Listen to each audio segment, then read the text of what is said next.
Halo guys, kali ini aku akan mereview sebuah film berjudul Tick Tick Boom. Film yang memberikan kita sebuah inspirasi dalam menjalani hidup. Daripada berlama-lama, langsung aja yuk kita nonton filmnya. Di awal film kita akan berkenalan dengan Jonathan Larson yang masih berjuang untuk mencapai cita-cita sebagai penulis teater musikal. Menurut Jonathan, dia harus sukses sebagai penulis teater sebelum usianya 30 tahun. Karena beberapa idolanya sudah mencapai kesuksesan itu sebelum usia tersebut. Seperti Stephen Sondheim yang sukses dengan pertunjukan pertamanya sebelum usia 30. Paul McCartney yang menulis lagu terakhirnya bersama The Beatles sebelum usianya 30. Bahkan, orang tua Jonathan sendiri sudah punya gaji tetap dan 2 anak di usia mereka yang ke-30. Sementara 8 hari lagi Jonathan akan berusia 30 tahun dan apa yang akan dia banggakan saat ini, Jonathan sedang mempersiapkan presentasi untuk naskah yang sudah dia siapkan selama 8 tahun yang berjudul Superbia. Sembari itu, Jonathan pun bekerja paruh waktu sebagai seorang pelayan di restoran kecil. Kita akan berkenalan dengan sahabat Jonathan yang bernama Michael, yang juga merupakan seorang seniman yang sangat ingin menjadi aktor terkenal sejak kecil. Mereka ini selalu bersama-sama dan membahas cita-cita mereka menjadi seorang seniman sukses. Ketika dewasa, setelah lulus SMA, mereka memutuskan untuk merantau dan menyewa apartemen kecil di New York, dengan harapan bisa ditemukan oleh produser yang akan menjadikan mereka seorang bintang. Dan juga ada Freddie dan Caroline yang merupakan rekan kerja Jonathan di restoran itu. Selanjutnya pacar Jonathan yaitu Susan yang merupakan seorang penari latar profesional. Susan ini sangat mencintai tarian, bahkan Susan sudah menjadi penari latar artis terkenal dan menurut Jonathan Susan akan menjadi penari yang sukses. Setelah pertunjukan, Susan selesai, Jonathan pun menggelar pesta di apartemennya untuk menyenangkan sang pacar. Meskipun saat itu Susan tahu kalau Jonathan ini tidak punya uang, tapi Jonathan memang senang keramaian terutama untuk merayakan hari-hari penting untuk Susan. Pesta itu pun dihadiri oleh teman-teman Jonathan dan kita akan melihat kejeniusannya yang mampu menciptakan lagu dengan spontan saat itu juga guys.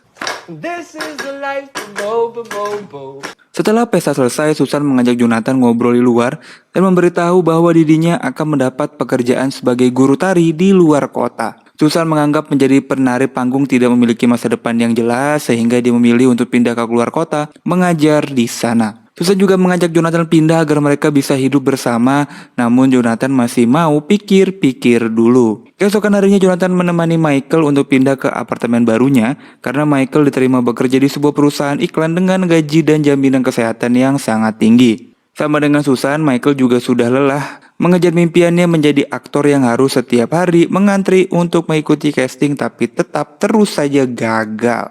Saat mereka masuk ke apartemennya sangat mewah, tidak ada lagi atap yang bocor dan tidak ada lagi lantai bolong. Sementara Jonathan masih begitu-gitu aja di tempat kerjanya. Jonathan bertemu dengan Ira yang merupakan teman sekaligus orang membantu Jonathan untuk mempersiapkan presentasi teater musiknya agar bisa ditampilkan di gedung teater Broadway. Nah, teater Broadway ini merupakan bentuk teater profesional paling terkenal di Amerika, di mana jika seorang penulis bisa menampilkan karyanya di sana, maka karya itu akan menjadi karya yang sangat mahal.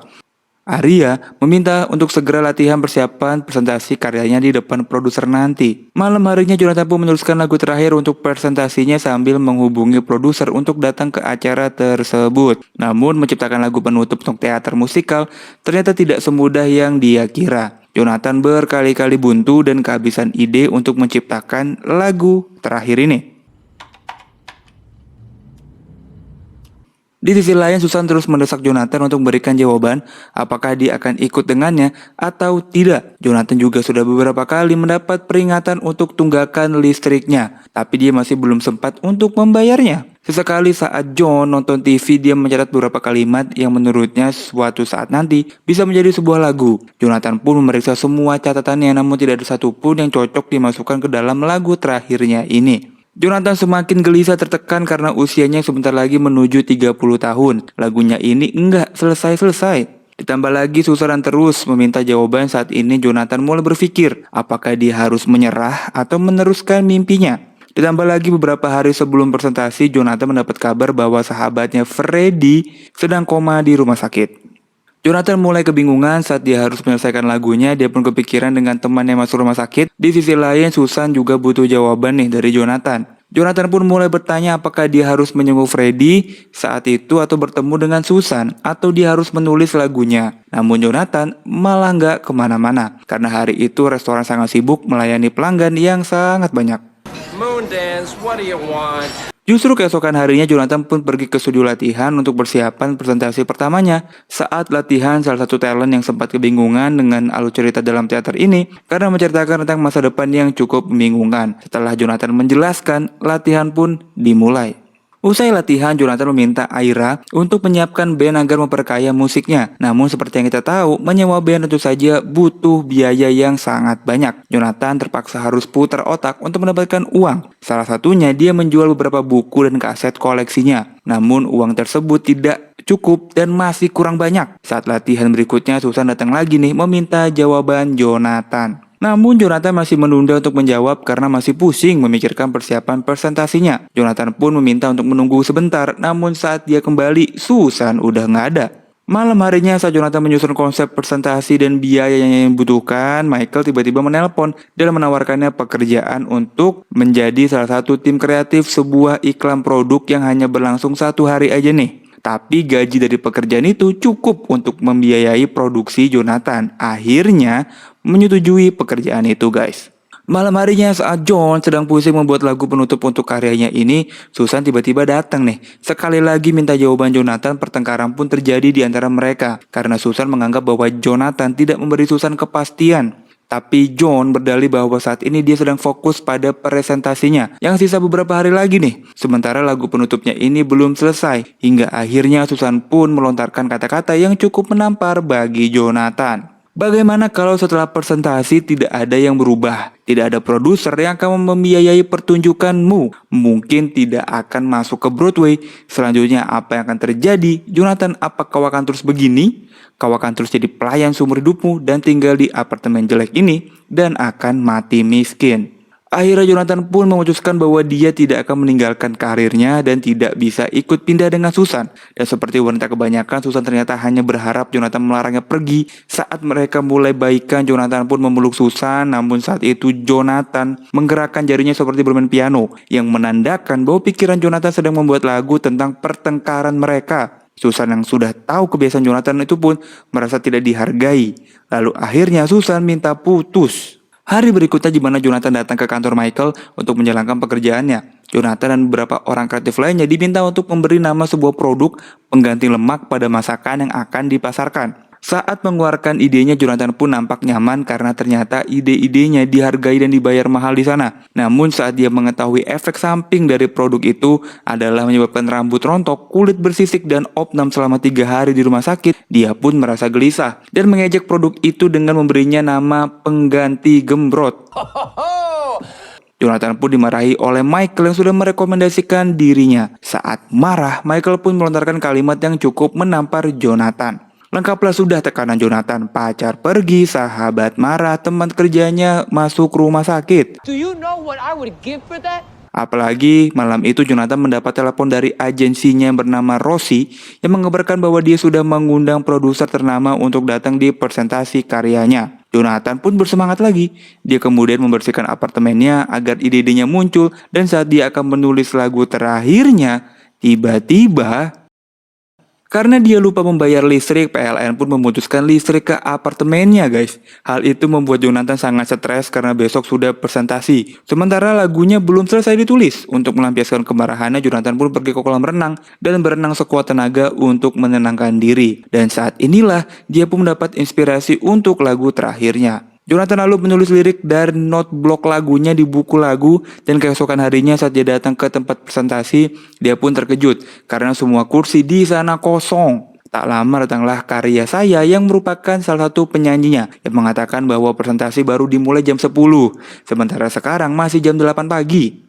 Jonathan pun memberikan lagu penutupnya kepada Chris yang baru saja diciptakan dan belum berumur 12 jam. Beberapa lama kemudian semua orang mulai berdatangan nih. Dari teman, orang tua, Michael yang datang meski dia sedang marah. Jonathan juga ternyata menyiapkan kursi untuk Susan, namun Susan nggak datang. Sebelum acara dimulai, datanglah salah satu produser ternama yang kita sebut saja Pak Produser ya guys. Membuat Jonathan semakin bersemangat. Dan inilah teater musikal karya Jonathan Larson yang dia tulis selama 8 tahun bernama Superbia.